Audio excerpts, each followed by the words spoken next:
Найбольш эффективной мерой борьбы с вирусными захворваннями является вакцина-профилактика. Сёлета у Брэскай области плануецца прышчапіць ад грыпу больш за 540 тысяч жыхароў, а гэта 40% насельніцтва. У бліжэйшы час першая партыя супрацьгрыпознай вакцыны з'явіцца ва ўсіх установах аховы здароўя. Прышчэпкі будуць праводзіцца за кошт сродкаў рэспубліканскага бюджэту вакцынай расійскай вытворчасці «Гриппол Плюс».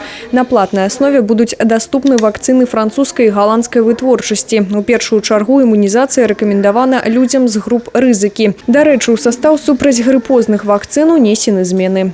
Ежегодно по рекомендации Всемирной организации здравоохранения изменяется состав гриппозных вакцин, то есть каждый сезон это новый состав.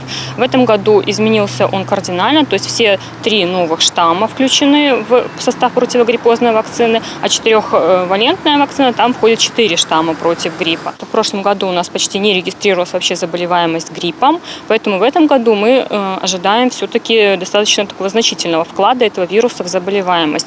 На фоне коронавируса, который продолжает циркулировать и вызывает заболеваемость, это до 10-15% от всех обратившихся с УРИ. Імунізацыя працягнецца до 1 снежня, аднак медыкі нагадваюць, лепшы час для вакцынацыі восень. Каб да пачатку эпідэмічнага сезону, які прыпадае на канец студзеня-люты, у прышчэпленага чалавека мог выпрацавацца імунітэт.